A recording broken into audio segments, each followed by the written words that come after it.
Olá, bem-vindos ao podcast Cantos e Encantos, onde o objetivo do nosso podcast é falar sobre o lar como protagonista em nossas vidas, porque é lá que a gente se recarrega, que a gente se inspira e descansa para a nova jornada. E hoje eu tenho um convidado especial, que é o pastor Fred, que vai contar como que ele entrou nesse mundo espiritual, como ele consegue ajudar muitas famílias e muitos lares, né, pastor? Vamos falar disso, eu vou até me organizar aqui, que eu estou emocionada.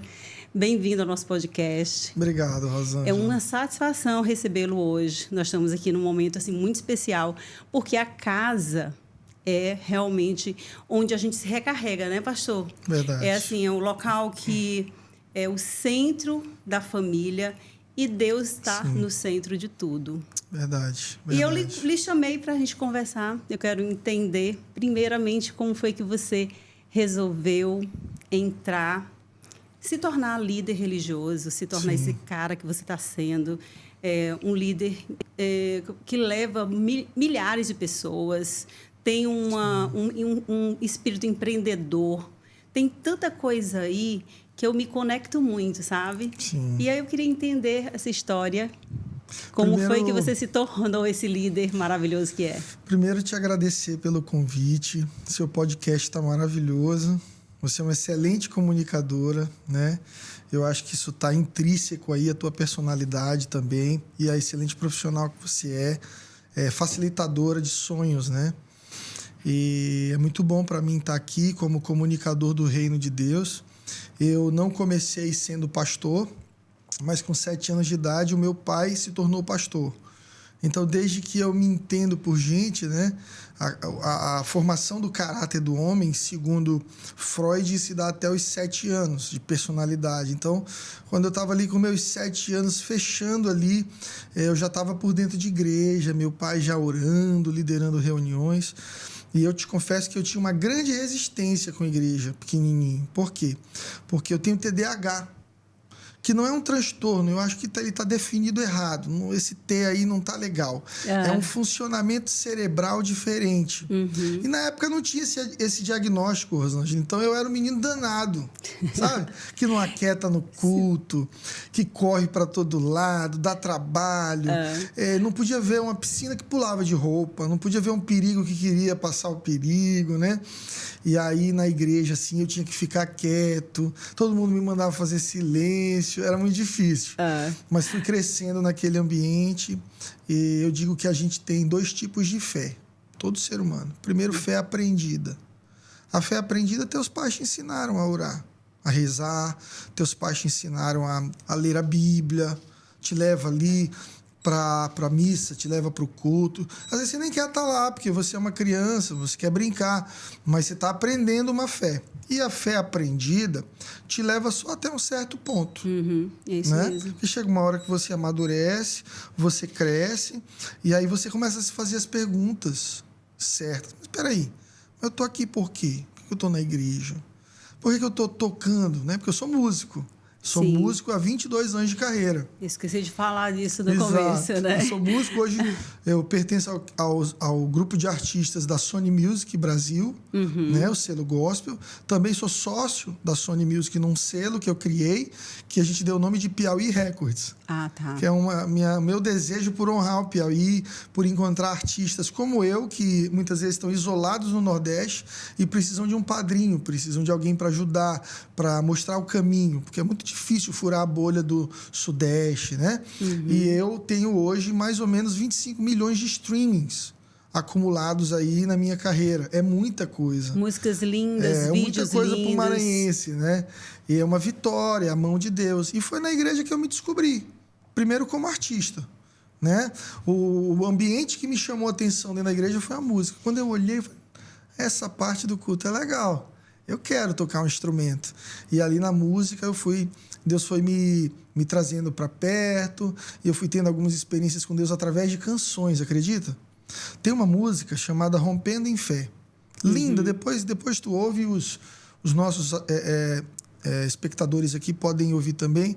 E ela começa assim: cada vez que a minha fé é provada, Tu me dás a chance de crescer um pouco mais. Nas montanhas e vales, desertos e mares. E a música vai falando de uma pessoa que atravessa momentos difíceis, mas nunca para, sempre confia em Deus.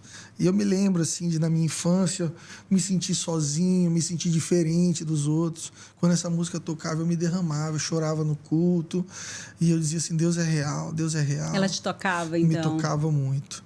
E por causa de músicas assim, eu decidi que eu queria escrever as minhas músicas para Deus. Fui escrevendo naquela realidade que a gente tinha, pobre. Para quem não sabe, a igreja que o meu pai fundou no Lixão, em São Luís do Maranhão.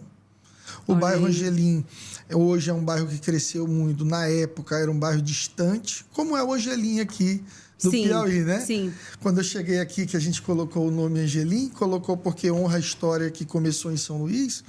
As pessoas dizem assim, nossa, a igreja é boa, mas é tão longe. Eu não sabia dessa história, que era uma homenagem a um bairro. É uma homenagem à igreja que o meu pai fundou. Sim. Mas Angelim é a árvore mais frondosa da nossa fauna, né? A amazônica. Então também representa força, grandeza, né? E é um nome brasileiro. Porque hoje a gente tem muitas igrejas com o nome Church, americano. Sim. A influência dos norte-americanos, né? Mas que legal a gente ter Igreja Angelim, né? Igreja Angelim Teresina. Imagina a Igreja Pau d'Arco, né? É uma coisa muito brasileira. E eu gosto da brasilidade, então eu acho isso lindo. Então, por conta disso, Rosângela, eu fui me envolvendo na igreja através da música. E aí, muito novo, meu pai já botou a gente para trabalhar. Com 16, 17, já canta no culto, já faz a oração abrindo o culto. Meu pai, assim, ele era muito preocupado, criação de interior, de que a gente fosse aqueles meninos soltos, sabe?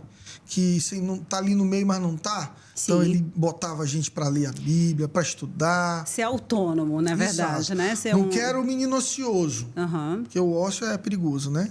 Principalmente na adolescência.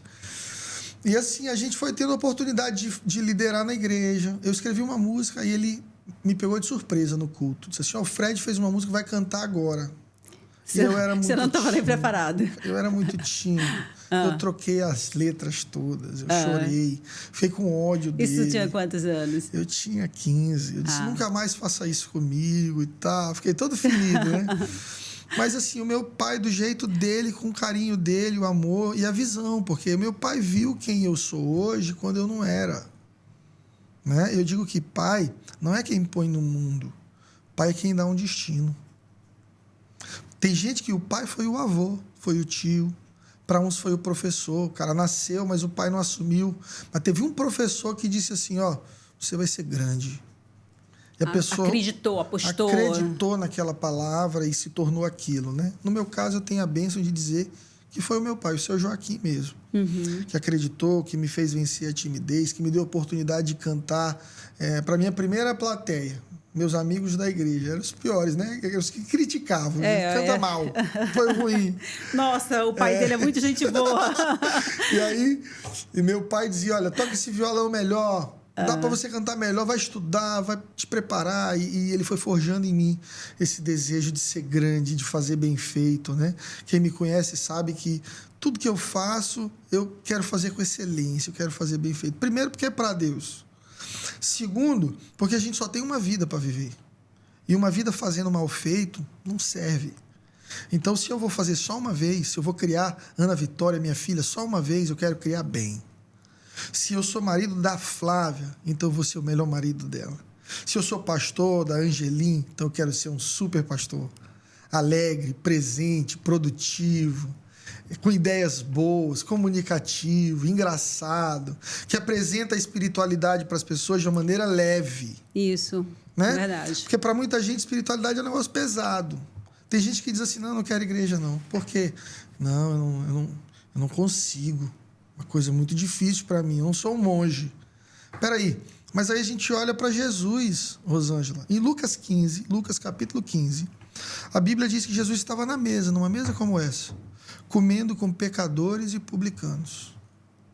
Olha que louco.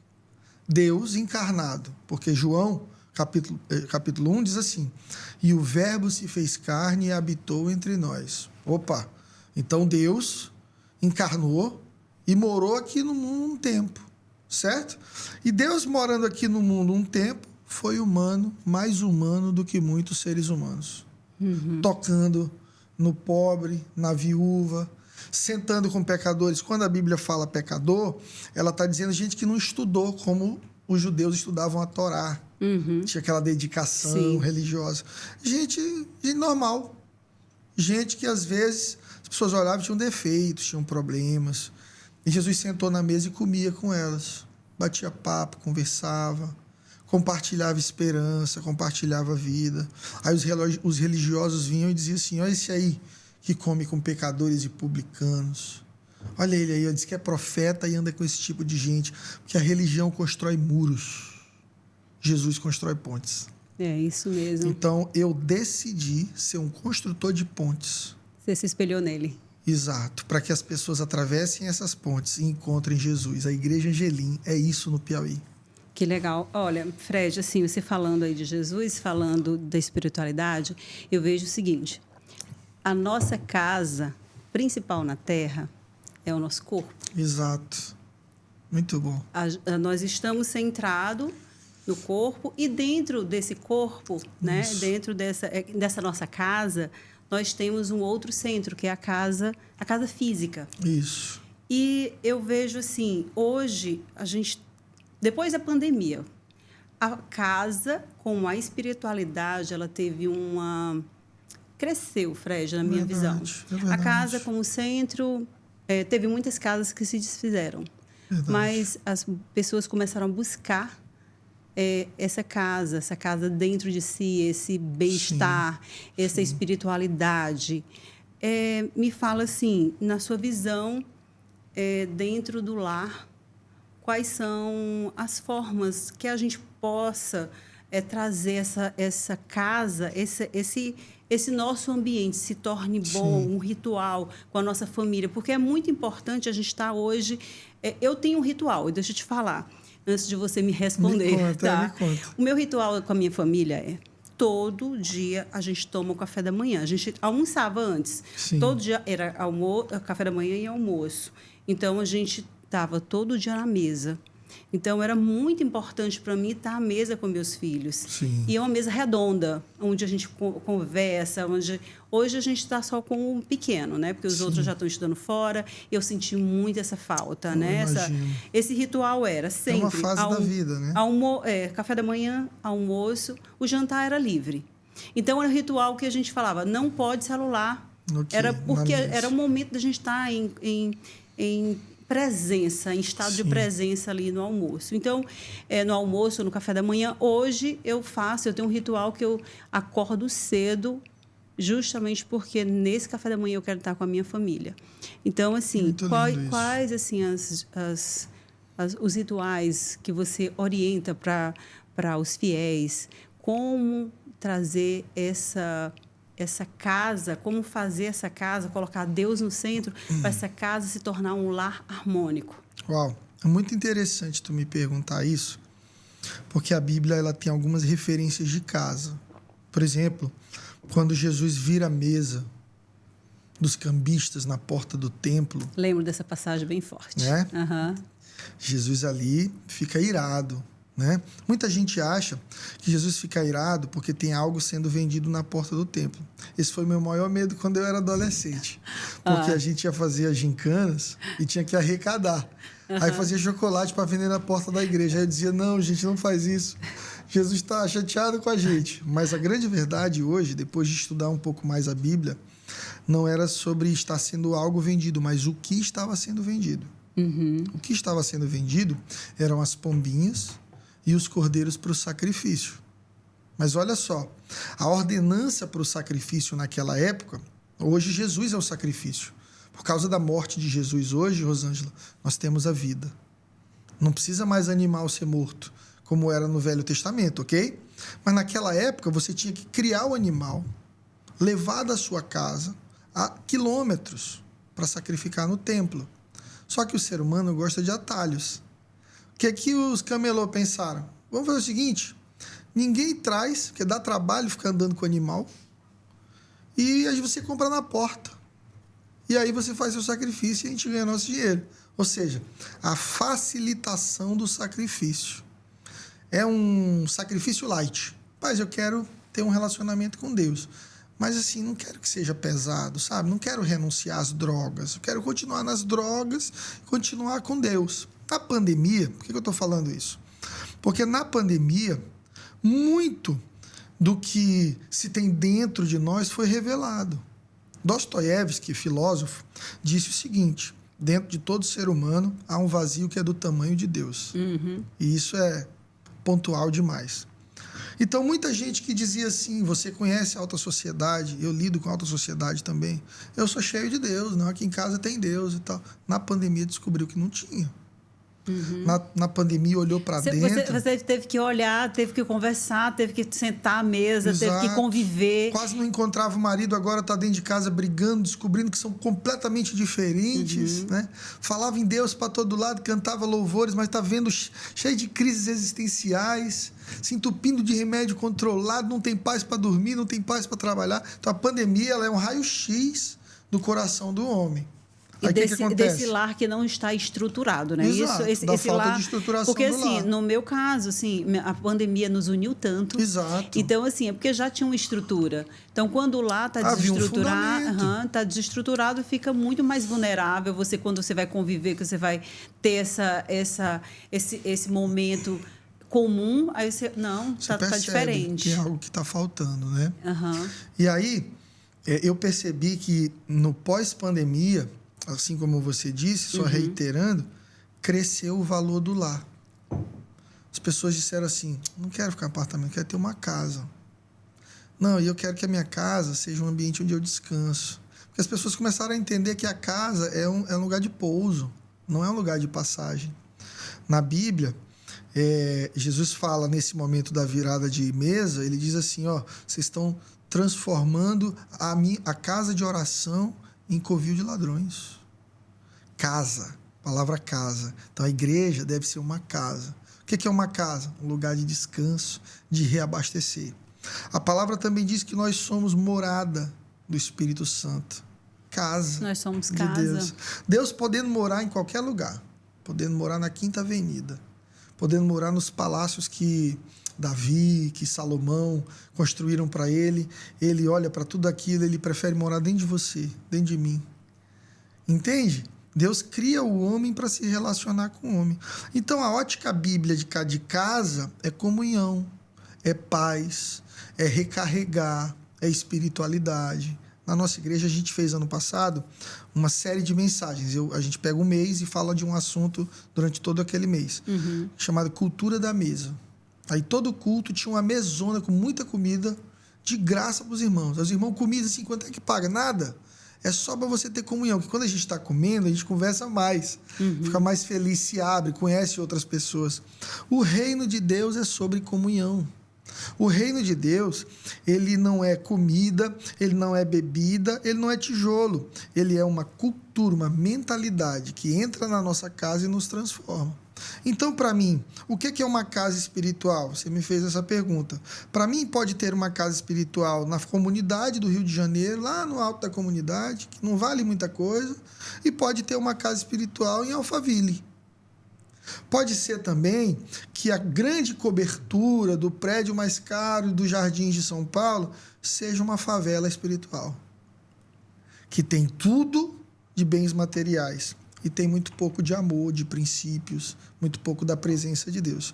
Então, um verdadeiro lar espiritual, acima de qualquer outra coisa, a primeira coisa que ele tem é amor. É o que você tem no seu. Você ama o Adriano, você ama seus filhos. Você chega lá e você se sente em paz. Você tem saudade de voltar para casa. Uma vez eu estava cuidando de um irmão, hoje ele é cristão e tudo, mas no começo veio cheio de problemas, normal. E a gente estava comendo sushi, já era 11h30. Eu disse assim: irmão, eu vou te liberar para você ir para casa. Aí ele disse: não libera não, pastor. Fica um pouco mais comigo, até meia-noite e meia, para eu chegar e minha esposa já está dormindo, porque eu não quero falar com ela. Ela vai brigar, é muito difícil e tal. Aí eu voltei para casa pensando assim: eu não vejo a hora de chegar em casa para encontrar Flávia, Nossa. Vitória, Samuca, tomar meu café, e ele está atrasando a chegada dele em casa. Tem uma coisa errada, né? Alguma coisa errada. O que é que está errado? Falta de comunhão, falta de amor, Porque o amor não é paixão. Né? Lembra da música de Renato Russo? Que o amor é benigno, o amor não se enciuma. Renato está cantando ali 1 Coríntios 13, que é o apóstolo Paulo. E Paulo diz assim: o amor não se enciuma, o amor não suspeita mal, o amor tudo suporta, tudo espera, tudo crê. Que amor é esse, Rosângela? Tudo suporta. Gente do céu. Né? Hoje a gente ouve tanto das pessoas assim: não, eu preciso ser feliz, cara. Então não é amor, é paixão. Aí no final Paulo diz assim: quando eu era menino, eu pensava como menino, eu me comportava como menino, mas eu agora sou homem e agora eu tenho um comportamento diferente. Então ele muda de amor para maturidade. Paulo está dizendo assim, que só pode amar nesse nível de renúncia, de abrir mão, de esperar, de servir, quem amadureceu. Então um lar saudável, ele é cheio de amor e de maturidade. E dentro desse lar saudável, com amor e maturidade, você acredita que essa comunhão ela é partilhada em quais momentos que você dá essa orientação? Olha, esse é o caminho. Vou fazer assim, qual é um modelo que você... É na mesa, nos primeiros... É a cultura dos italianos, né, que é muito forte. Dos alemães, que sentam na mesa juntos. É obrigado a sentar sem celular, um olhar para o outro, comer, conversar sobre a vida. Né?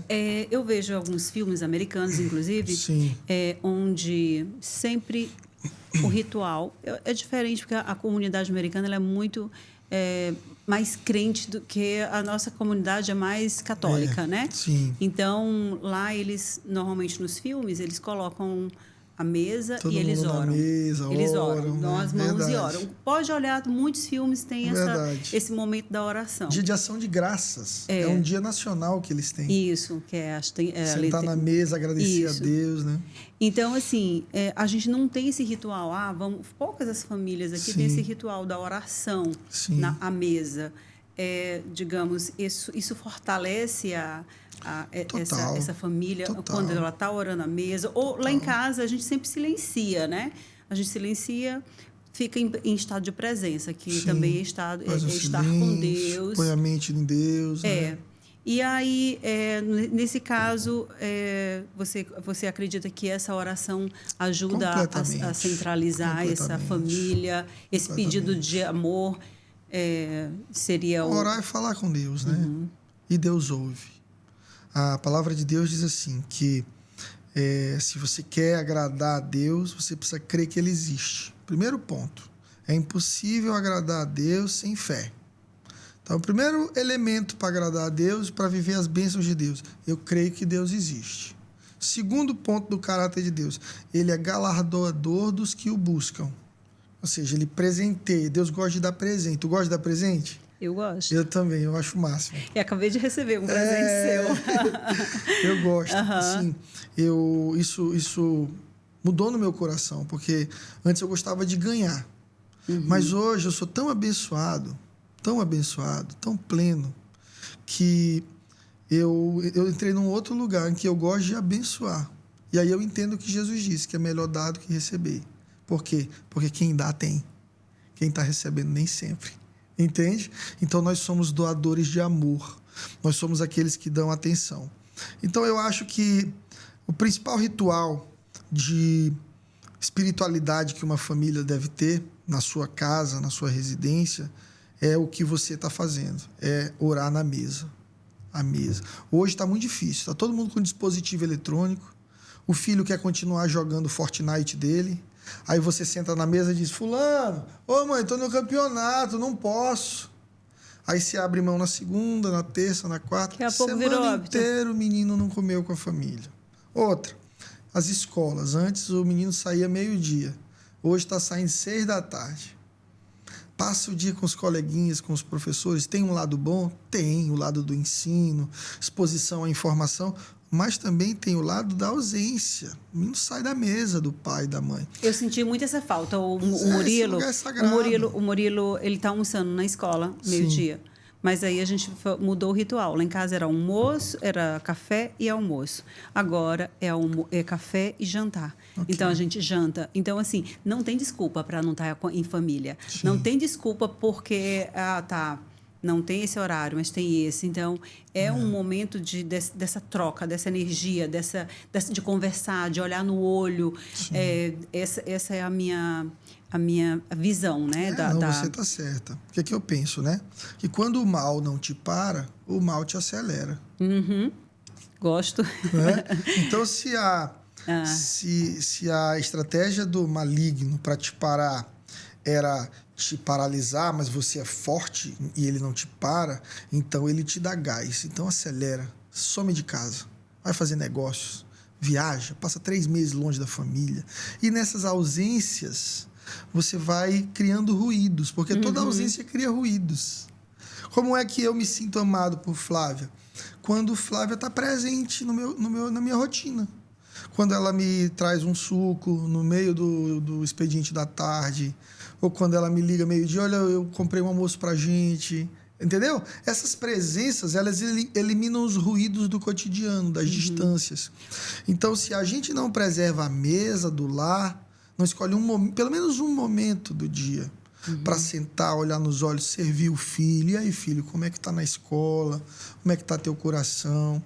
A gente vai dando espaço para outras vozes na vida deles. Outras vozes. É a voz da internet, do YouTube, que às vezes o do cara do YouTube não tem valor nenhum. Às vezes ele odeia a família, mas ele se torna uma voz na vida do teu filho. Por quê? Porque você parou de usar a sua voz. Então, em resumo, né? A mesa é o elemento mais forte de Deus dentro de uma casa. Olha só. Antes de morrer, Jesus escolhe passar o último momento dele com os discípulos aonde? Numa mesa. A mesa da ceia. Prepara uma refeição. Imagina, Rosângela, que alguém te dissesse assim, sexta-feira tu tá morta. Gente, é um desespero para qualquer pessoa. Verdade. A última coisa que tu iria organizar era um jantar. É ou não é? Verdade. Jesus faz o contrário. Preparem uma ceia. Eu quero estar com vocês. Por quê? Porque todos os momentos que a gente passa na mesa se tornam inesquecíveis. A gente está numa mesa. E eu nunca mais esqueço desse podcast. Olha aí, posso te encontrar daqui a 15 anos e a gente vai dizer assim, lembra daquele dia que 22h30 a gente se encontrou para conversar? Já quase me esperando aí às 11 da noite. A Bíblia diz também que no final de tudo, no céu, quando a gente estiver na eternidade, Deus tem uma mesa de banquete para os seus filhos. Então a mesa faz parte de tudo. Olha, dica muito importante, eu já cultivava, mas é uma dica que a gente está dando para os nossos, quem está assistindo a gente, quem está nos ouvindo, de praticar essa mesa, de tirar o celular, de realmente olhar, estar em estado de presença, né? Importante. Pastor? Então, também eu tenho essa visão do lar harmônico, né? Sim. Não interessa se é um apartamento pequeno, não interessa se é uma casa, grande, uma mansão, não interessa se é 1.500 metros quadrados. Sim. Porque, às vezes, se você não estiver realmente buscando... Eu gosto de uma frase assim, pastor. Quanto mais eu me envolvo, mais eu me envolvo. Quanto menos eu me envolvo, menos eu me interesso. Sim. Porque se eu estou interessada na minha família, se eu estou interessada no meu lar, mas eu estou envolvida. É como você falou agora da Flávia. A Flávia traz o suco no meu expediente. Tenho certeza que um dia ela tira seu sapato, faz a massagem no pé. E um dia ela vai lá e conversa e dá atenção digamos, o amor dela, que é a presença. Exato. Então, assim, são esses momentos que realmente a gente leva. Então, eu acredito muito nisso. Verdade. Eu acredito muito, quanto mais eu me envolvo, mais eu estou envolvida. Quanto mais eu vou para a igreja, mais eu quero ir. Quanto mais eu me afasto, mais eu me afasto. Eu não quero, eu não sinto falta. Se eu não estou, se eu não estou sentindo, eu não estou indo, eu não sinto falta. Sim. É a mesma coisa com a dieta. Quanto mais eu faço a dieta, mais eu tô lá querendo... Exato. Vai mudando o hábito, né? E quanto mais eu vou para academia, mais eu vou. Então, para mim, é uma frase Família que eu utilizo. É a mesma coisa. Eu utilizo sempre. Abandonou a mesa, vai sentir falta daqui a um tempo. Se não vai visitar o pai, a Não mãe exato, na casa dela, exato. não vai de jeito nenhum, esquece, vai deixando para lá, Verdade. a vida vai levando, para mim, eu acho que essa frase, assim, eu me encontrei com ela. Verdade. E aí eu queria falar uma coisa muito interessante também, fazer a pergunta ao contrário. Você acha que um ambiente, digamos, planta, um lar ventilado, com iluminação, Sim. isso traz mais Deus para a presença da gente? Um lar com, digamos, a natureza. Sim. Você tem um pet, um Sim. passarinho. Isso faz com que esse lar Demais. traga Deus para essa Que presença? pergunta legal. Muito bom estar aqui, te ouvindo. Vamos lá. Deus criou uma casa chamada Planeta Terra. Certo? A gente vai para Gênesis 1 e a Bíblia diz assim, que a terra era sem forma e vazia. Um terreno. Vamos para essa figura de linguagem? Uhum. Um terreno vazio, baldio, não tinha nada. Primeira coisa que Deus faz, haja luz. Ele liga a luz. E aí, ele divide as águas, ele põe firmamentos, e ele vai organizando. E aí Deus cria plantas, árvores de todos os tipos. Ele cria o caju, a acerola, a parreira, o morango, a manga. Olha como Deus é detalhista e é um arquiteto maravilhoso, né? Eu soube que a Vangi esteve aqui e eu sou fã público dela, porque é muito sensível, né? Nossa, a cabeça dela é muito legal, assim, para isso. Eu adoro arquitetura, amo arquitetura. E quando a gente vê Deus organizando a terra, cada borboleta tem uma cor, nenhum animal tem as listras na mesma ordem, né? Você olha o sol se pondo aqui no Piauí, é lindo, o sol se pondo, né? É quente, mas é lindo. Tem um período que é bem laranja, exato, assim, lindo. laranjão, fim de ano, né? Setembro e tal. E você diz assim, cara, que lindo, quem pintou isso aí, né? Que absurdo, que coisa linda. Vai além da nossa compreensão, Rosângela. Bem, se Deus, em toda a sua bondade, poder e capacidade, gastou tempo criando tudo isso, por que eu vou morar num cafofo? Né? Eu preciso cuidar dos meus ambientes, porque ambientes também influenciam na energia. Porque a gente é quântico.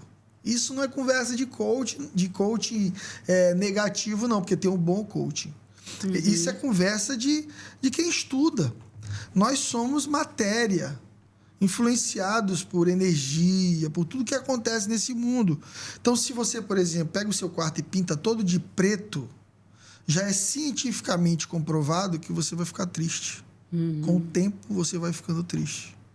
Porque é o branco que transmite paz, pureza. Por isso que tu entra no hospital e ele não está pintado de vermelho, ele está pintado de branco. Entende? Porque ele transmite serenidade. Então, eu estou 100% em acordo com você. Deus se manifesta na arquitetura. Acho até que a igreja, fala em nome dos pastores, precisa resgatar a arte na arquitetura. Igrejas mais arquitetônicas. Igrejas mais bonitas. Você vai na Europa, é lindo. Catedral de St. Patrick's, em Nova York. Estive lá no passado. Gente, o que é aquilo? Os vitrais, as pinturas. Você vai na Itália, você vê Deus na arte. Por quê? Porque Deus é um grande artista. Então, eu, como artista, eu quero que a minha casa seja linda.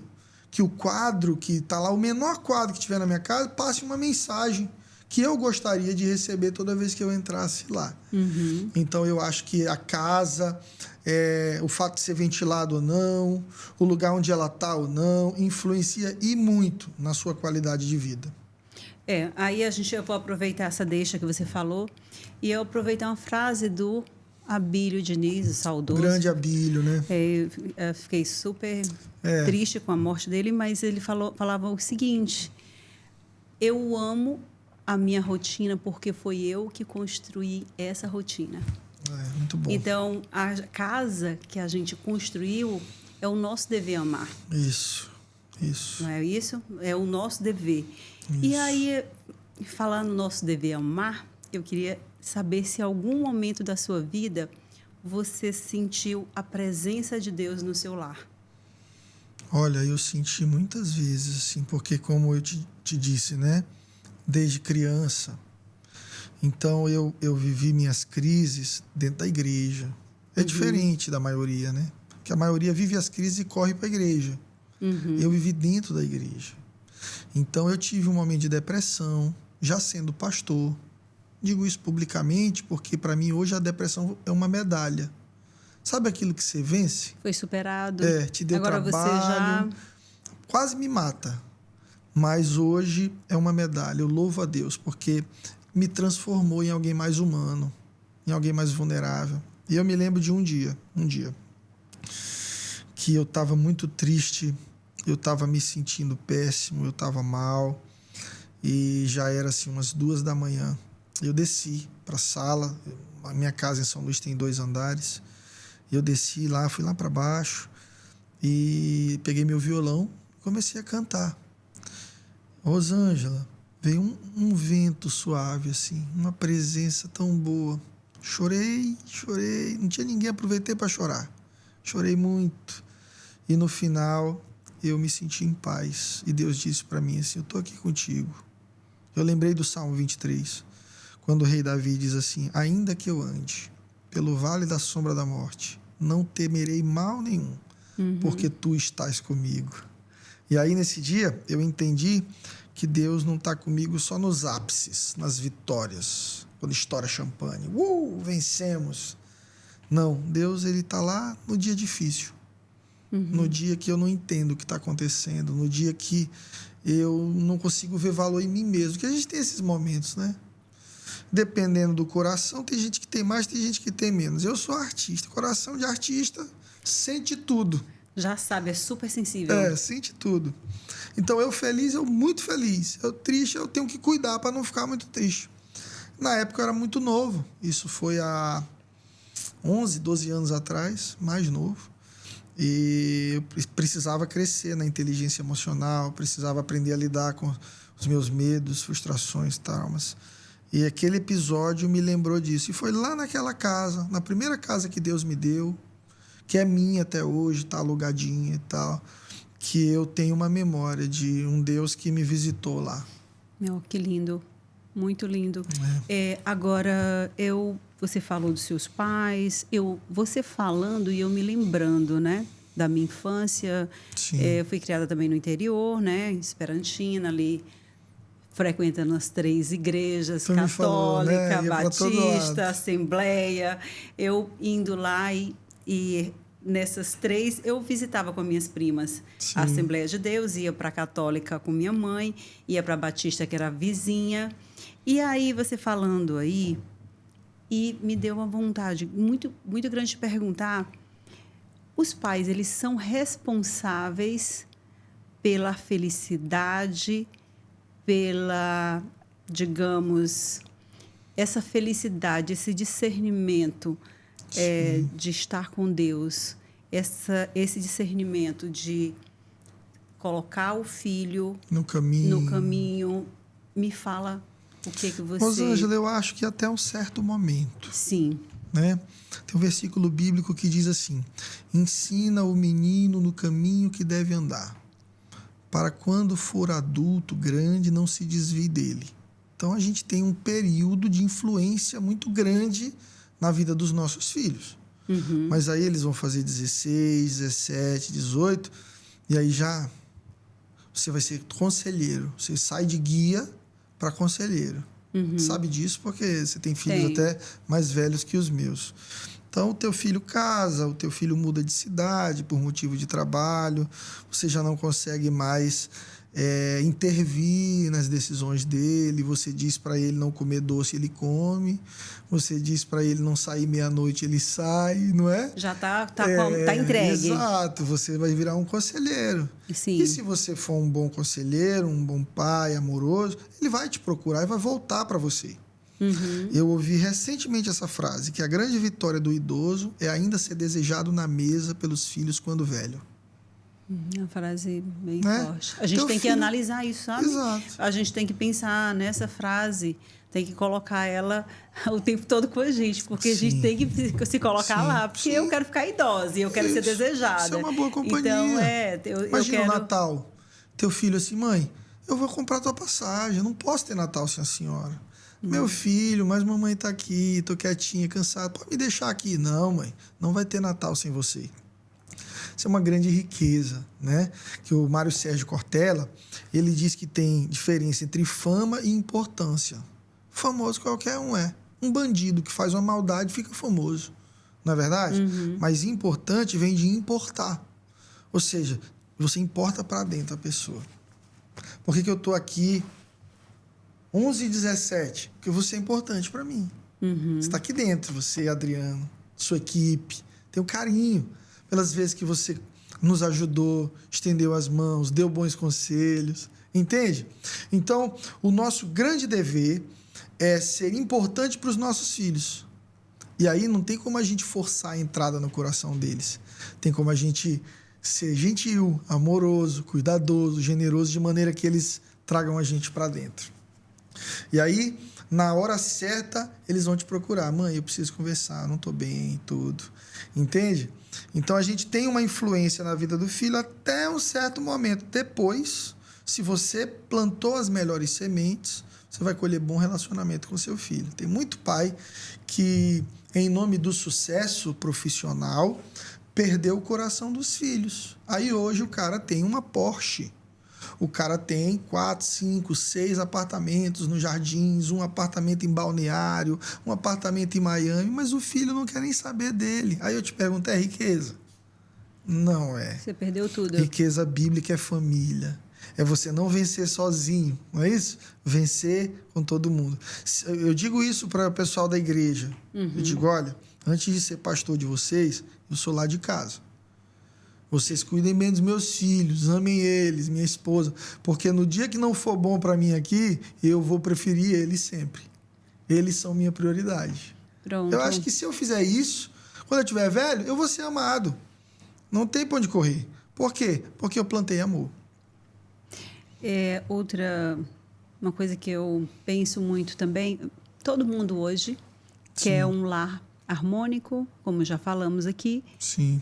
Mas se fala muito de um cantinho. A minha mãe, católica, ela tinha um cantinho na casa. Da oração. Que era o oratório. A gente tinha uma caixinha de madeira e todos os santos lá. Entendi. No quarto. Lá fora, ela tinha uma bancada cheia de santos, de fotos de Jesus ali, coração de Jesus. E ela tinha aquele canto dela de oração. Sim. Hoje, eu visito muitas casas, às vezes eu entro na casa, eu vejo alguns lugares, ou meditação, quem é budista, tem seus locais. Sim. Você acha que é importante a gente ter um local para esse momento de contemplação, de sentar com Deus, de fazer oração, porque eu acho muito importante hoje, eu oro antes de eu levantar. Okay. Eu antes de botar o pé no chão, de sentar, eu oro. Sim. É meu lugar de oração na minha cama. Mas eu já vi muito livro, eu já li sobre a melhor forma de orar é sentado. A minha mãe falava, senta, que ela falava sempre assim, senta, porque senão a oração não serve, Deus não vai te ouvir se tu não sentar. Mas é lógico, como você falou agora, que a gente vai fazendo as nossas escolhas, eu quero estar em harmonia, né? Sim. Então, eu não levanto sem fazer minha oração. Mas eu fiquei pensando, seria mais... Existe uma forma, um modelo, existe uma né? forma, um modelo, é mais interessante, é melhor, é mais... me fala. Pergunta muito boa também. Olha, existem... Só na China, se eu não me engano, ou na Índia, mais de 10 mil religiões. Então, assim, tem muita filosofia hoje te dizendo o que você deve fazer para conseguir o que você quer. E aí que eu acho o cristianismo incrível. Porque o cristianismo não é sobre o que você precisa fazer, é sobre o que alguém já fez. Jesus já fez. Está feito. Na cruz ele disse, está consumado, né? Eu penso, quando você falava isso, né, tem um lugar, tem uma forma, da conversa de Jesus com a mulher samaritana. Já ouviu essa história? Já. Acho que você mesmo já me contou poço, uma vez. Né? É uma mulher que estava no poço, meio-dia, pegando água. Aí parece uma informação comum, mas o horário de pegar água na comunidade ali era 6 da manhã, 5 da manhã, que as mulheres pegavam água todas para passar o dia já abastecida. Ela, por que ela estava meio-dia? Tem um contexto aí. A história e a conversa dela com Jesus vai mostrar que ela está no 6º relacionamento dela. E esse 6º não é marido dela, provavelmente é de alguém. Então essa mulher sofria uma rejeição. Ela era aquela mulher que, de repente, tu não gostaria de apresentar teu marido. Entende? Que o pessoal tem não, já separou, já foi com o marido de fulano e tal. Ela era rejeitada. E olha que incrível, esse Jesus acessível que eu prego. Jesus vai para o poço e Jesus pede água para ela. Jesus é incrível. A mulher rejeitada, ninguém queria papo com ela. Ela é samaritana. Judeu não fala com samaritano, é flamenguista e vascaíno. Não se falam.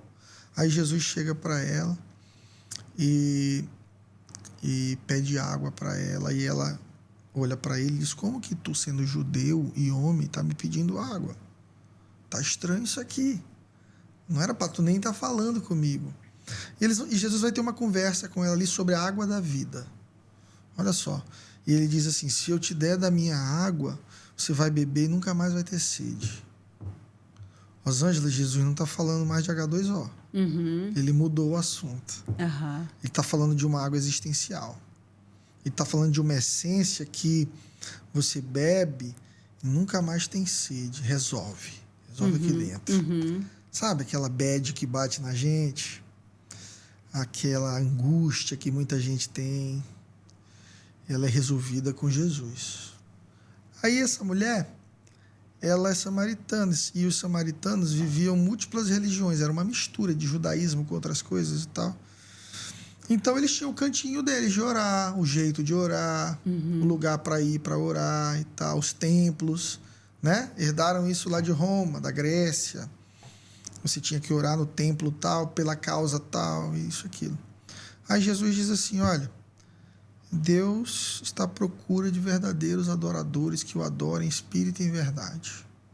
Em espírito e em verdade. Ou seja, um braço é o meu coração, o outro é minha vida. É eu colocar em prática o que eu estou pedindo a Deus. E ele diz assim: está chegando a hora, minha filha, para a samaritana, e que não vai ser aqui, nem ali, em lugar nenhum. É uma relação interior. Que é a obra de Cristo na humanidade. Porque depois que Cristo morre, você pode ver isso na Bíblia, Jesus ele é crucificado. Quando ele diz que está consumada a obra da cruz, a Bíblia diz que o véu do templo rasga. Tem uma cortina atrás de você aqui, eu estou vendo.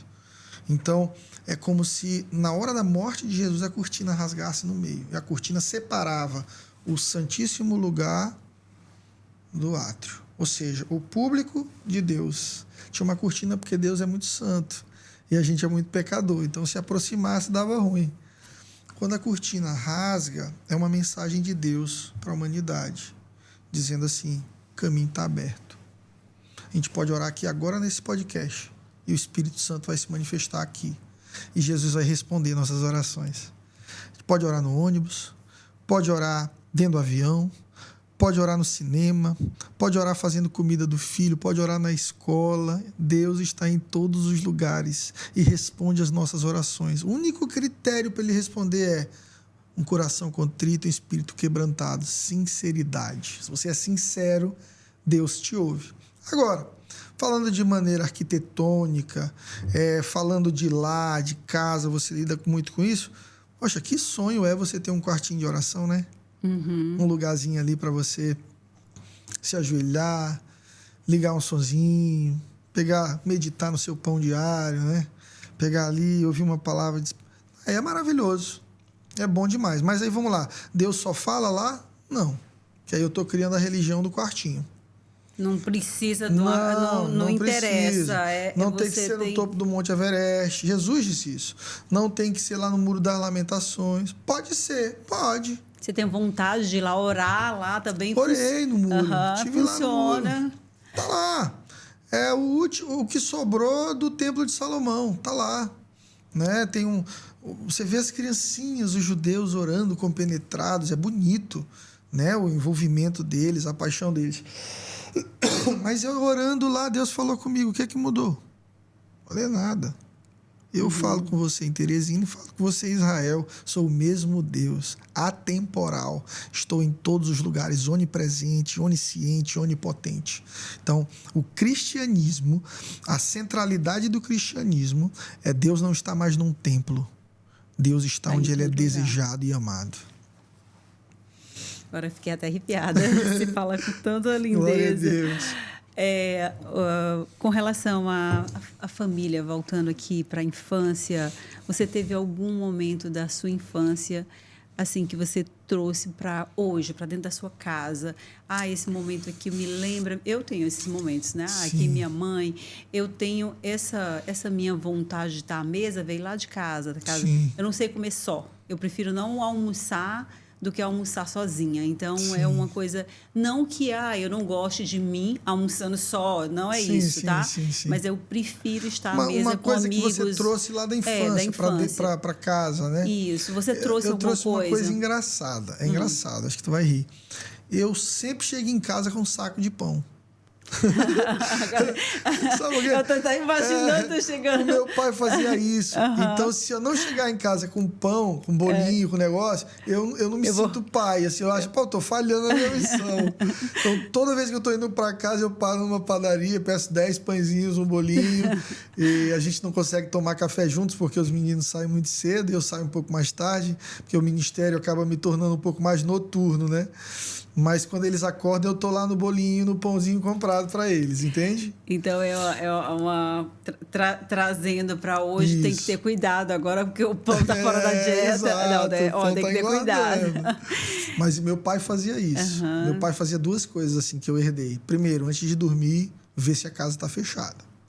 Sai trancando. Gente do céu, eu já tranquei porta 3, 4 vezes. Eu não aguento mais. Eu tranco uma vez, eu bebo uma água, volto para ver se está trancada. Porque quando eu era pequenininho, ele ficava: meu filho, veja se você vai ser homem, veja se a porta cuida da sua família e tal. Tá. Então eu fiquei com esse senso de segurança. E outra coisa era o pãozinho. Ele sempre chegava em casa, comprava o pãozinho e eu ficava esperando ele chegar porque eu estava com fome. Eu tenho outra coisa do meu pai também, que é a mania de... Ele falava bater a cama. Que é, digamos, mania de ele bater o travesseiro na cama. Sim. Eu tenho essa mania. Andar arrumadinho. Não, eu falo, não, tem que bater a cama. O Adriano ri. Bater o quê? Porque essa cama não tá suja. Né, não, é porque eu quero que bata a cama. É doideira. Ele falava, Ninim, bata a cama. Então, eu acho interessante. Você falou aí do pãozinho, eu lembrei. Qual o cheiro da casa, da infância do Fred? Para mim, o cheiro da casa hoje é o cheiro de baunilha. Por quê? A gente vai muito aos Estados Unidos, né? E lá tem as velinhas de vanila. E Flávia adora, ama. Então, ela vem trazendo 10 velas, 12 velas. E sempre que eu digo para ela assim, tô chegando, quando eu chego tem uma vela acesa, a casa tá com aqueles cheirinhos doces, assim. É o cheiro do meu lar. Então, eu me sinto chegando em casa, meu cérebro já entende, descansa, chegou em casa. É o cheiro da velinha aromática.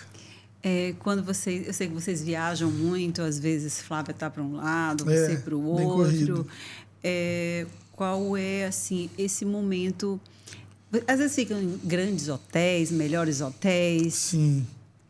Você já, digamos, em algum momento, teve em algum lugar que você chegou e disse, olha, esse lugar é melhor que a minha casa? Olha, talvez quando eu fosse mais novo, mais imaturo, com 20 e poucos, vontade de acontecer. Aí chegava em Floripa, Portugal, fiz 2 turnês na Europa. Aí dizia assim, nossa, isso aqui é muito melhor que a minha casa. Hoje, não tem lugar melhor que a minha casa, né? Melhor que qualquer palácio, melhor que qualquer grande hotel dos Estados Unidos ou da Europa, simplesmente porque o meu lar não é um lugar físico mais. O meu lar é onde permanece quem eu amo. Entende? Pronto, tá. Então, bem aí, tá resolvido. Tá resolvido. Onde tiver Flávia, Samuca e Vitória, eu tô bem. Eu viajo, e a gente viaja para bons lugares, bons hotéis, mas eu falo assim, nossa, eu chego em casa e falo assim, como é bom voltar. Esse aqui é meu hotel, meu hotel 10 estrelas. Exato. Esse é o meu hotel 10 estrelas. Sim. E aí, assim, com relação, olha só as coisas que você já colocou aqui, o cheiro, a presença, São muitas coisas que a gente valoriza que não depende do dinheiro, né? Exato, Não depende exato. do... É um almoço em família. Isso. Agora está na moda mesa posta. Você Oxe, acha... bom, acho tá legal. muito... Como é que você... Eu acho legal. Eu vi a live, não, eu vi um stories da Amanda Veras. Sim. A Amanda falando do que ela recebia. Lá da nossa igreja. Um beijo, Amanda. Nós te amamos. A Amanda falando que eu sigo ela, né? E ela falando que na casa dela, ela preparava mesa para as visitas. Sim. E ela contou uma história da quando era criança, os pais botavam para a cozinha ou na outra mesa. E ela contando ali, eu me lembrei, sabe? Ela contando, eu lembrando que quando eu era criança, uma vez eu fui na casa da minha tia e a minha tia botou para eu comer na cozinha. Sim. Todo mundo almoçou na mesa lá fora.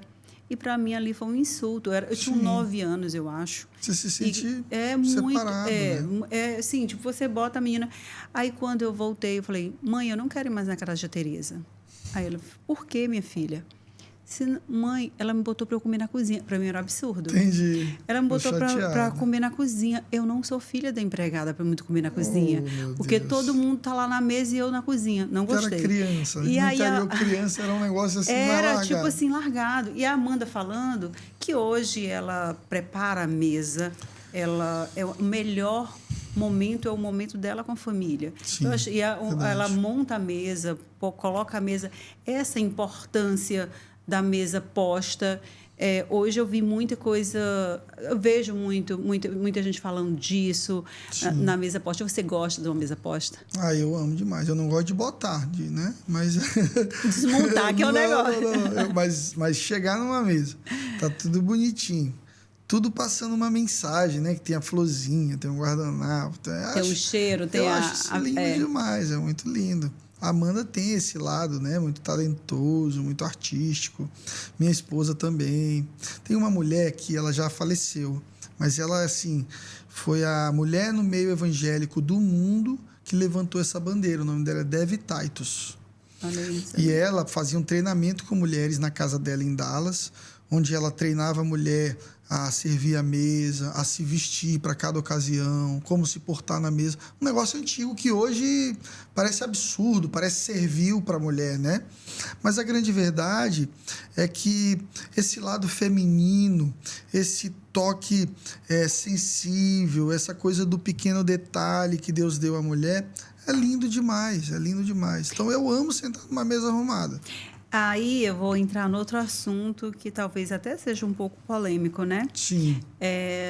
Você tem falado muito nas suas redes sociais sobre isso. Sim. Que é a meninice do, digamos, eu falando do homem. Sim. É a meninice ou o homem que não é o leão da família. Exato, eu acho que essas palavras exato. que você... Eu gosto de dizer que leão é leão. Leão é leão. Tem que defender a família, isso. Tem que prover, tem que cuidar.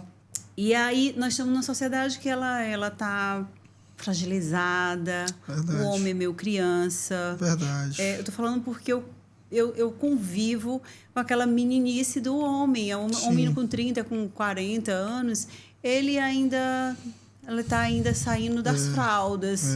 Está muito fragilizado, faltando triste, aquela né? homem alfa que a gente chama, né? Sim. Então, qual é a sua opinião? Dentro da igreja, como é que você orienta os fiéis, os jovens que estão lá? Porque eu vi você na rede social sendo muito firme. Eu falei, pastor, é isso mesmo? E você é isso, Rosângela.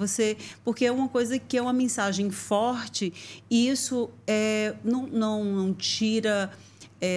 os seguidores, digamos, do Fred, como isso não atrapalha dentro da igreja? Vamos lá, né? Eu digo para os meus líderes e para quem eu treino a seguinte frase, né? Se eu quisesse agradar todo mundo, eu não seria líder, eu venderia Häagen-Dazs. Eu vender sorvete.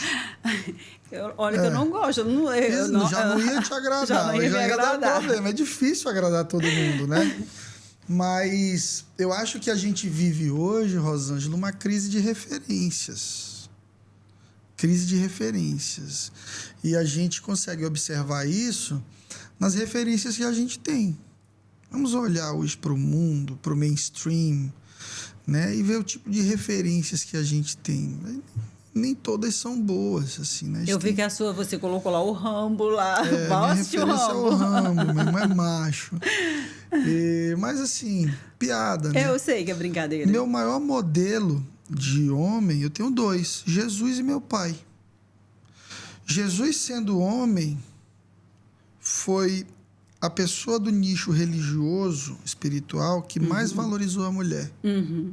No tempo em que mulheres nem eram contadas. Nossa. Jesus estava muito à frente. Restaurou a dignidade da mulher. Lembra da história da mulher adúltera? Sim, lembro. Que ela foi encontrada em adultério. Ela foi pega no ato com outro homem. A pergunta é, cadê o outro homem? Porque só estava ela na roda para ser apedrejada. Olha a sociedade machista aí. Só iam matar a mulher, Rosângela. Aí Jesus está lá. Como Jesus é um rabi, um mestre, então antes de matar, vamos perguntar para ele o que ele pensa. Então Jesus fica entre a cruz e a espada. Cumpria a lei, se cumprisse a lei, matava a mulher. A lei mandava matar. Se não cumprisse, afrouxou a lei, não é mestre. E aí? Aí Jesus, em toda a sua sabedoria, ele diz assim, olha, vocês querem matar ela por causa do pecado dela? E os fariseus, sim, ela merece. Então vamos lá. Quem não tiver pecados, pode atirar a primeira pedra. E a Bíblia diz que ele abaixou e ficou escrevendo na areia. Sabe lá o que ele escreveu até hoje, é minha curiosidade, né? Mas que ele botou o pecado do povo lá, tu fez isso aqui, tu isso. A grande verdade é que a Bíblia diz que eles foram largando as pedras e indo embora. O que Jesus fez ali? Guardou aquela mulher. Jesus estava dando um recado para ela, você não é seu pecado. Não é porque você errou que você é um erro. Não é porque você errou que você é uma falha. Não, não, não. Vai e não peques mais. Eles não te condenam. Eu também não. Vai. Então, na sociedade que matava mulheres por causa de infidelidade, Jesus dá vida para a mulher. Então, Jesus é um bom homem, correto? Um homem que protege mulheres é um bom homem. Jesus é um bom filho também, porque ele honrou a mãe até o final. E quando estava na cruz morrendo, ele olha para o discípulo e diz, aí tua mãe. E diz, mulher, aí teu filho. O que ele está fazendo ali? Encarregando um discípulo de cuidar da sua mãe. Olha que tipo de filho é esse? Que está morrendo e encarrega alguém de proteger a mãe, de cuidar da mãe. A minha mãe falava o seguinte, quem é um bom filho, é um bom esposo, é um bom pai. Isso. Porque é mentalidade, né, Fred? Exato. Porque, assim, as pessoas, elas querem começar um lar só com a paixão, como você falou. Exato. Tem que ter você tem que tomar uma background decisão, maior, você tem que saber perdoar, você tem que saber entender, Exato. às vezes parar, Exato. tem que olhar perdoar o outro, demais, perdoar, tem que engolir sapo demais, né? Qual o conselho você dá para quem está começando o seu lar, a sua casa, com base em que você aconselha essa estruturação familiar? Eu diria case como um devedor, não como um cobrador. A maioria das pessoas casa cobrando. Você vai me fazer feliz. Você é a resposta, você é a minha metade. As pessoas dizem para as outras, né? Isso. Mas não existe isso. Deus não fez Adão metade, Deus fez Adão inteiro. Entende? Então, o melhor casamento é aquele que você já é feliz solteiro. Você casa para fazer o outro feliz, não para ele te fazer feliz. Porque se tu casa para ele te fazer feliz, tu casou vazio, incompleto. E tu acha que outra pessoa é capaz de te fazer plenamente feliz? Não é. Porque tem momentos que Flávia me agrada, tem momentos que ela me desagrada, Rosângela. Tem dia que ela lembra de me dar carinho, tem dia que ela não lembra, porque ela está muito ocupada, está corrida, ela é ser humano. E aí, nos dias que ela não me der o que eu espero dela, ou no dia que você manda ela carregar a mala. Lembra a história lá? Ela contou a história, eu estava fazendo curso com ela. Sim. E ela contou a história lá da Itália. Que sim, você, de Veneza. Que você disse, não, carregue sua. Você mandou ela carregar a mala. Sim. E ela ficou muito chateada. Ela contou Cada um leva a sua mala, minha querida. Calma. Ela ficou zangada. Ela queria que eu levasse a mala nas costas também, a dela e a minha. Mas eram malas pesadas. Ela tem malas pesadas. Falo aqui em minha defesa. Ela me entregou pra gente. Exato, então...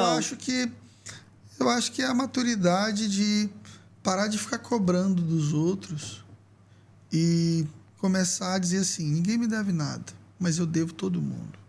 Essa é a minha mentalidade hoje.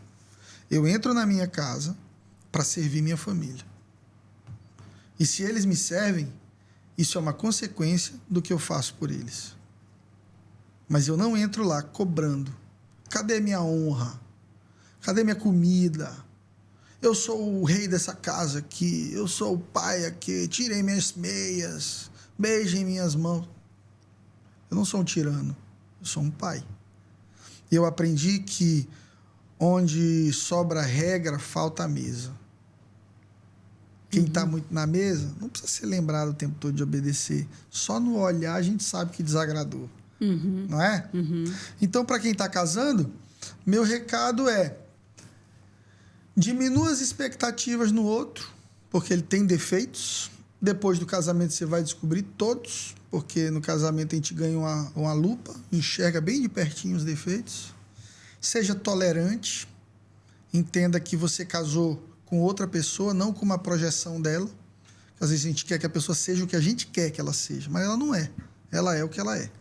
Aprender a amar as pessoas como elas são, transformá-las através do amor, porque o amor transforma, o amor nunca falha. E colocar o teu coração, a tua expectativa em Deus. Deus vai te fazer feliz, Deus vai cuidar de ti, e o teu cônjuge está ali para isso também, mas nem sempre vai acertar. Quando não acertar, ame. E para quem está se separando? Então, qual a mensagem para quem está desfazendo esse lar? Pois é muito triste, né? Muito triste quando uma família faz um projeto de vida e por alguma razão esse projeto ele é quebrado, ele falha, ficam muitas marcas. A minha mensagem para quem está se divorciando é que o choro pode durar uma noite, mas a alegria vem pela manhã.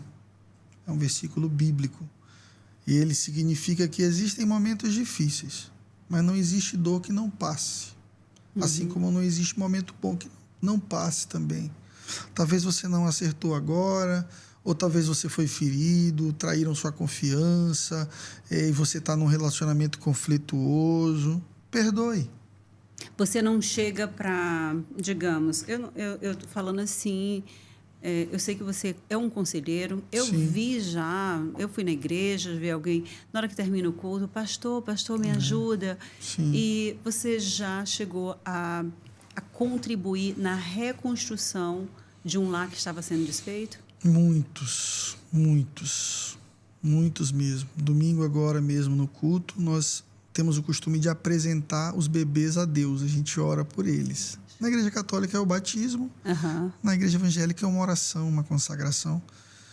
E ali no meio tinham mulheres estéreis, que a gente orou, que toda vez que engravidava, abortava, e tinham casais que já tinham dito que iam separar. E a gente cuidou, orou, ajudou, aconselhou, não separaram e agora estão com o fruto do amor nos braços, o bebezinho. Porque Deus é o Deus do recomeço. Porque para mim, Deus, ele é PhD em reciclagem. Deus não perde nada. Não perde nada. Então, se você está vivendo um divórcio, se abra para Deus e permita que Deus ressignifique isso na sua vida. E não acredite que você nasceu para ser infeliz, não. Você vai ser feliz. Com Deus do seu lado, tomando as atitudes certas, vivendo os princípios certos, você vai viver uma vida abençoada, com certeza. Eita, Fred, é muita mensagem, é vontade de conversar mais e mais, mas aí tem uma outra mensagem. Antes de você dar a sua mensagem final, Sim. Uma mensagem para quem está... Porque, assim, quem constrói o lar, por exemplo, eu perdi minha mãe, Sim. meu pai, e, assim, quando a gente perdeu os pais, a família, ela meio que... Eles eram os laços principais Sim. dessa família, desses irmãos, né? Então, assim, qual a mensagem que você entrega para a família que desvencilhou quando perdeu já esses pais, que perdeu Eu estou falando essa mensagem até para mim, porque a gente termina se quebrando, vai se desfazendo, cada um puxa para um lado, os irmãos. Eu estou falando não só do lar como casa, porque a gente tem aquele cantinho, quando os pais da gente são vivos, cada um casou e a gente tem um domingo de visitar e se encontra todo mundo ali, né? Perfeito. Então, quando os pais se vão, essa família, cada um vende a casa, cada um vai para um lado, e aí meio que perde essa harmonia do lar. Perfeito. Inicial, esse primeiro. Tenho 3 coisas para falar a respeito disso. Ah. Primeiro, a história de Charles e John Wesley, 2 grandes homens de Deus que eram muito usados por Deus, eram irmãos, mas se odiavam. Um falava mal do outro. Eles eram grandes pregadores, mas um escrevia música falando mal do outro, desfazendo o que o outro estava dizendo e tal. Passaram assim a juventude toda, distantes. E quando velhos, um deles mandou uma carta para o outro. E nessa carta ele disse assim: irmão, quando a gente era menos, a gente era mais. Entende?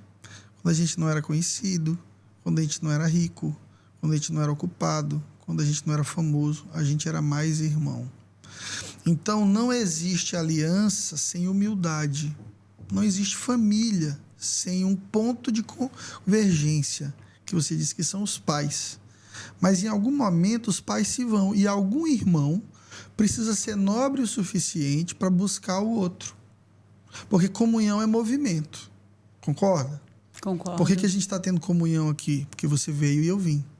Comunhão é movimento. Se eu não viesse, você estaria sozinha. João 3,16 diz o seguinte: Deus amou o mundo de tal maneira que enviou, deu o seu Filho, para que todo aquele que nele crê não sofra, mas tenha vida eterna. Então, o homem estava distante de Deus, Deus queria o homem. O que Deus faz? Deus vem. Certo? Então, não existe família sem movimento. Tem que ter um irmão para organizar um Natal na casa dele e dizer: venham, gente. Ah, mas eu não tenho dinheiro. Não tem problema, vem comer de graça na minha casa, irmão. Mas vem pelo menos, eu te amo. Às vezes é um irmão difícil, né? Uma pessoa invejosa, às vezes é distante. Não sei, cada um tem o seu pano de fundo. Cada um tem sua história, cada um tem seu... Exato. Mas olha o que Jesus diz para o discípulo. Jesus, ele falava muito de morte em um momento do ministério dele, porque ele estava anunciando que ia morrer. Aí, os discípulos: não, Senhor, não morre não, não faz isso não. Quem é que quer que um herói morra, né? E Jesus responde assim: olha, se o grão de trigo caindo na terra não morrer, fica só. Mas se morrer, dá muito fruto. Jesus ele tinha umas paradas assim, incríveis. Jesus está dando aqui a chave dos relacionamentos. Qual é a chave da unidade numa família? Alguém tem que morrer. Não no aspecto físico, no aspecto da renúncia. É quando alguém ignora as ofensas. É quando alguém faz um pouquinho mais de esforço que todo mundo. É quando alguém liga para todo mundo, para juntar todo mundo, manda buscar. É quando alguém, sabendo que o outro fala mal, vai lá na casa dele, abraça, diz eu te amo, ignora a ofensa. E aí Jesus diz: se não morrer, fica só. Ou seja, solidão é fruto de orgulho. Se todo mundo for muito, ninguém será nada. Né? Dalai Lama diz o seguinte, que se tudo for olho por olho e dente por dente, no final tá todo mundo cego e banguela. Verdade. Não é? Então, assim, pode procurar em toda a família unida. Sempre tem uma irmã, um irmão humilde que ele releva. Deixa pra lá, isso é besteira. Ou ele é que começa o movimento. Ele organiza, ele faz o grupo do Zap. Se começar a esculhambação no grupo do Zap, gente, vamos parar, por favor, e tal. Ele é um ponto de convergência. Geralmente são os mais maduros. Por quê? Porque a ofensa é proporcional à maturidade. Quem é maduro não se ofende rápido, não se ofende tanto. Entende a pequeneza do outro, entende a limitação do outro. Então, rapaz, ele fala bobagem, mas é meu irmão. Vem pro Natal com a gente. Nós te amamos. Deixa eu ver meus sobrinhos. Deixa eu dar um abraço na tua esposa, na minha cunhada. Vamos estar juntos, vamos celebrar a vida acima das opiniões políticas, acima dos posicionamentos, acima de Lula, de Bolsonaro. Quantas famílias não se falam mais por causa disso? Verdade. Que bobagem. Alguns amigos, alguns primos, alguns... Que bobagem. Estão aí vivendo a vida deles aí, ó. Um estava no poder, agora está o outro. E tem gente que não fala com o pai, com a mãe, com o irmão, anos por causa disso. Perdendo o bem mais precioso que é a comunhão. Mas só existe comunhão quando há humildade. Boa mensagem, muito boa. Você viu aqui para mim um monte de coisa. Já vou aplicar muita coisa aí com a família. Amém.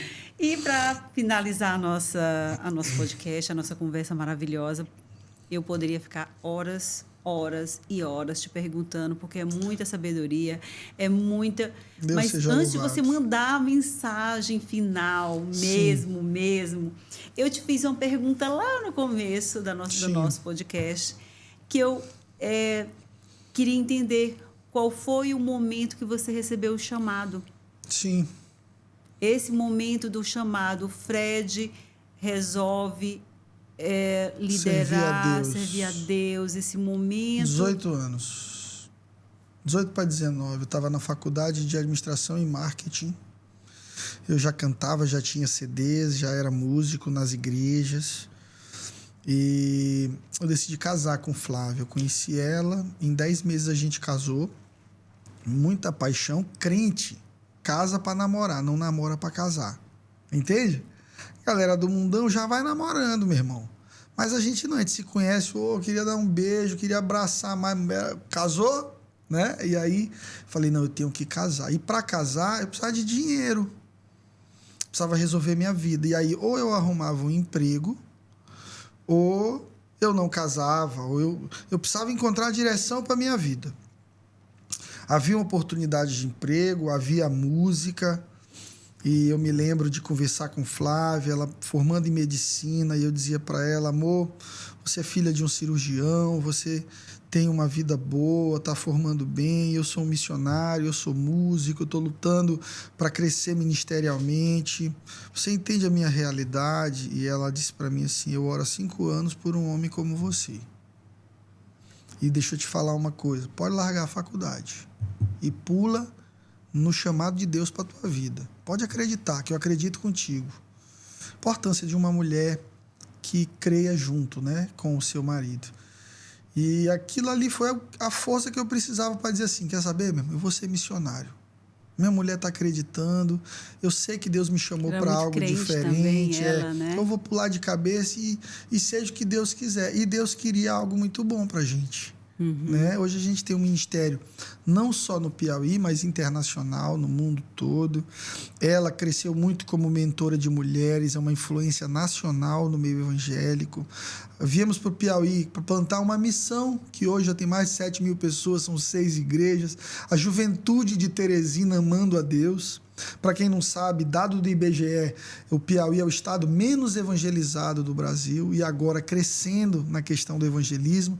E você há de convir comigo que um jovem cristão está muito menos exposto aos riscos de um jovem que está na balada, bebendo, as drogas, as DSTs.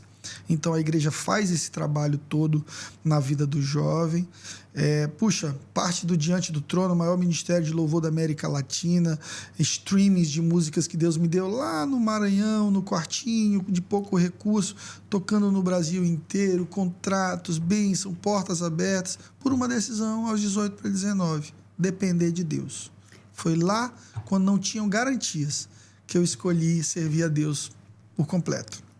Eu fiz essa pergunta, eu vi a tua história algumas vezes, a gente conversou. Sim. E eu queria que as pessoas entendessem quem é o Fred, que é esse Fred líder, esse Fred que é empreendedor, que eu te admiro como empreendedor também dentro da igreja.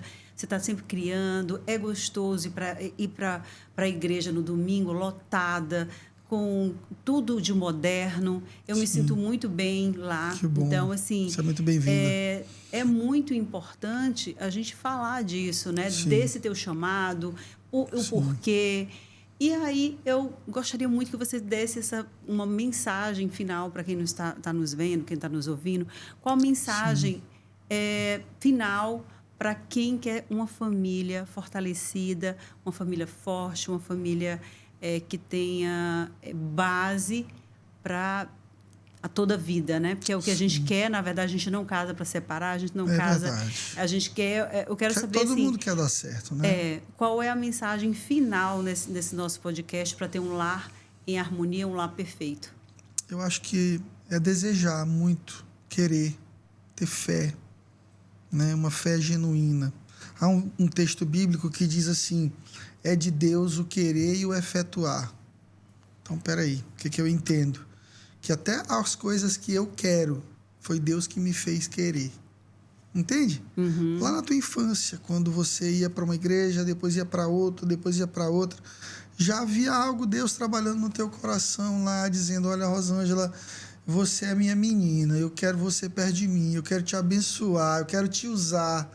Quantas mulheres empreendedoras, mulheres que querem dar certo na vida, mulheres que querem ir para o ramo imobiliário, não tem você como referência, né? E agora a referência de espiritualidade. Porque você é uma mulher que ama muito a Deus, e eu posso dizer isso como pastor e como alguém que toma alguns cafés com você, já tomou alguns cafés, da tua paixão e desejo espiritual genuíno por estar perto de Deus. Isso é muito lindo. E quando você se aproxima de Deus, Deus se aproxima de você. Então, querido telespectador, eu não vou te dar fórmula de bolo aqui, receita de bolo. Faça isso e Deus fará aquilo. Seria muito fácil. Exato. Mas eu posso te dizer uma coisa: busque a Deus com todo o seu coração e Deus vai te responder. Jeremias 33:3, né? Para você buscar a Deus com todo o seu coração, buscar o Senhor, e Ele vai te mostrar coisas grandes e ocultas que não sabes. À medida que você busca, Deus se revela. Então, Deus quer que sua família seja feliz, mais do que você. Deus quer que você seja feliz. Deus quer te prosperar. Deus quer te dar paz. Tudo que você está precisando hoje, que você está vendo o podcast, está dizendo: oh, meu Deus, como eu preciso disso. Deus quer te dar e já está providenciado na cruz. Você só precisa acessar. É como um cheque, né? Na Alemanha teve um mendigo que foi encontrado morto por hipotermia. Ele dormiu debaixo da ponte, muito frio, morreu. E na hora de levantar os documentos dele, a polícia viu no banco mais de 3 milhões de euros na conta. Acredita? E morreu na rua como mendigo. Nossa. Ele havia recebido um benefício. E não... Nunca acessou porque estava morando na rua. Nossa. Então tem muita gente que tem bênçãos de Deus, coisas grandes de Deus para acessar e não acessa porque está procurando no canal errado ou quem sabe nem procurando. Então busque a Deus com intensidade, com verdade. Deus vai te abençoar, Deus vai responder as tuas orações e você vai viver o melhor de Deus. Espero que você aqui do Piauí viva lá na Angelim com a gente. Como ela disse, é uma igreja muito viva, uma igreja muito alegre, que ama Jesus e ama pessoas. Fred, obrigada por esse bate-papo maravilhoso, por tanto ensinamento, por tudo que a gente vivenciou aqui, tá? Eu que agradeço. Obrigado, Rosângela. Um abraço. E agradeço a vocês que estiveram com a gente nesse podcast e aguardo vocês até o próximo episódio.